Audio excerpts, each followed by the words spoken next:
हमने जो गुफ्तगू की है फतवा नवेसी के शराइत, क़ुराबत और अदावत और फतवा नवेसी में तसाहुल। एक मौजू ये भी है, आज हम और आप ऐसे पुरफितन दौर से गुजर रहे हैं कि इसका हर हसास दिल एहसास कर रहा है।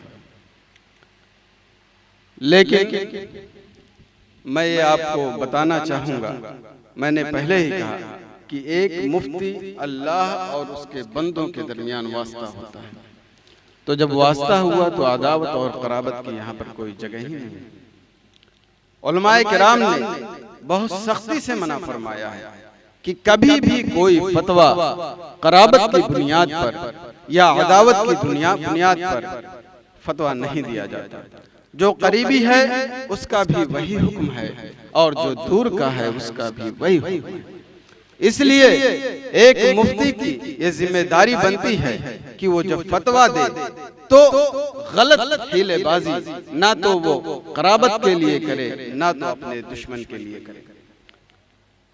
अदावत इस तौर से की उसके लिए जायज की सूरत निकलती है, लेकिन आपका दुश्मन ठहरा, आपका दुश्मन ठहरा तो आपने गलत हीलेबाजी की और तरह तरह के उसमें शिकन निकाल करके जबरदस्ती, जिसकी शरीयत में कोई गुंजाइश नहीं है, आपने ये काम किया, ये हराम है, नाजायज है। फुक़हा किराम फरमाते हैं कि ऐसे शख्स से फतवा लेना जायज ही नहीं।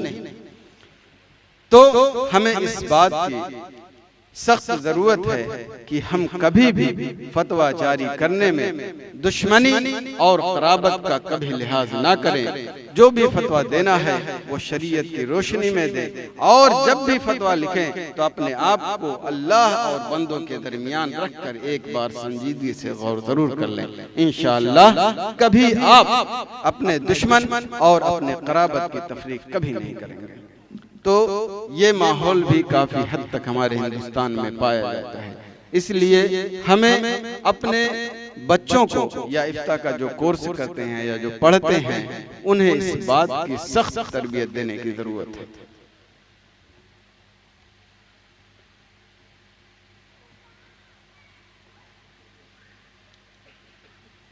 कभी ऐसा होता है कि एक मुफ्ती अक़वाल देखता है और पूछने वाले को चंद अक़वाल जिक्र कर देता है और उसमें तय्युन नहीं करता है कि कौन सा सही है और कौन काबिल अमल है और कौन काबिल अमल नहीं। जामिया अज़हर शरीफ में भी बाद मुफ्तियान किराम इसी तरीके पर जाते हैं।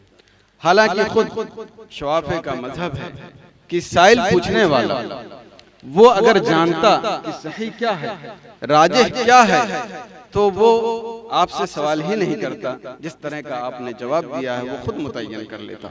अगर आपसे सवाल किया जाए तो आप उसको मुतय्यन कीजिए कि ये राजिह है, ये सही है, ये काबिल अमल है और फलां कौल काबिल अमल नहीं है।